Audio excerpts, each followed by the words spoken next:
Hey guys, working on a 2005 Ford Explorer. This belongs to a neighbor of mine. The customer concern is air conditioning blows hot, so we'll be checking that out today. Right now I've got the AC machine going here, and we have a bottle of new refrigerant connected to it, and we're filling the machine because it did not have enough refrigerant to service this vehicle. According to the service information, it holds 3.50 pounds of refrigerant of R134A. It does have auxiliary air conditioning, meaning it has air conditioning in the back of the vehicle also. So pretty clean Ford Explorer here. It's high mileage. We have 215,500 miles. Let's crank it up and see what it does. It also has a hard start that we need to work on. Okay, AC, we'll put it on low, high fan. AC button is pushed. See the green light, that means the compressor should be engaged. And our thermometer right now, so far 100 degrees. So it is definitely not air conditioning. Let's see what we got under the hood.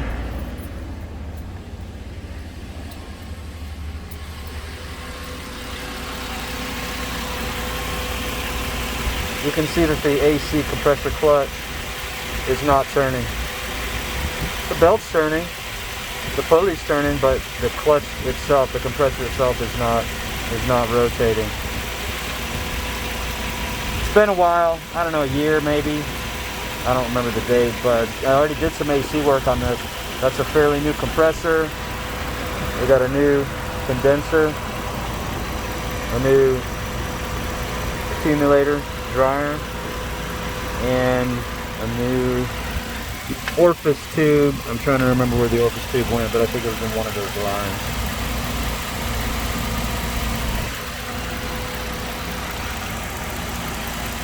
Let's go back and see what our temperature is, but I can tell you it's going to be high because the compressor is not engaged at all.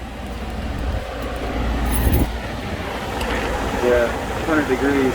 That's about 73 in here in the shop, like it always is. So it's pulling a little bit of heat. So let's test that. Let's go full hot. See if it responds. I heard it change. Our engine temperature is normal, so it should have plenty of heat.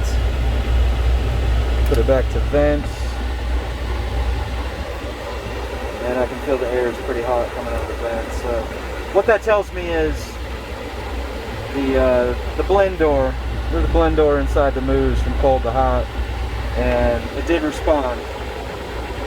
We're up to 130, and I've seen some heaters blow pretty hot. I've seen them blow 160, I think. We're headed towards 140. And really, if you think about it, the coolant temperature, which is what makes the heater work, the coolant temperature runs about 200 degrees Fahrenheit, so excuse me, we lose a little bit of heat between the engine and the heater core inside here, but still, and in the dash, but you know, blowing over 140 is no problem. So the heater works. Put the temperature back down to full cold. I can hear the air change in the dash, and our temperature starts dropping down right away. So I'm going to say the blend door is working. Let's check a couple things under the hood.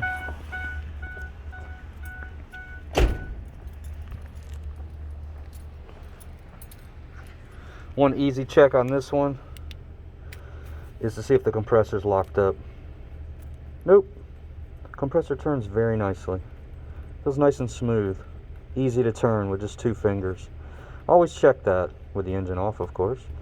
Make sure the compressor's not locked up, and it does turn clockwise the way I'm turning it. You can turn it backwards if you want to, but that's the way it normally turns. So this plate is a magnetic clutch. It should tink it should make a snapping sound and connect to the rest of the pulley, and it should turn. You're not going to get cold air unless that part of the compressor turns. Alright, one quick check we can do. This is the low side service cap. It's got an L on it. That's the low side. The high side is over here. I'm going to leave that alone for now. Quick check. Just grab a little screwdriver, really anything, and with safety glasses on, push the plunger inside here. It's a Schrader valve, kind of like a tire, and absolutely nothing came out. Not even, I mean, I heard a tiny bit of pressure, but I mean, it's almost nothing. So, you know, I can't say case closed because we're just starting on it, but the first chapter of the case is closed.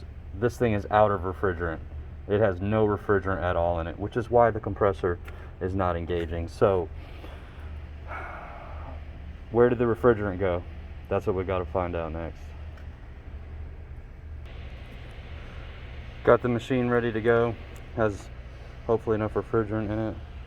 I have the blue hose, which is low side, connected to the fitting on the accumulator dryer. This knob is turned nice and tight, and 0 psi, so empty.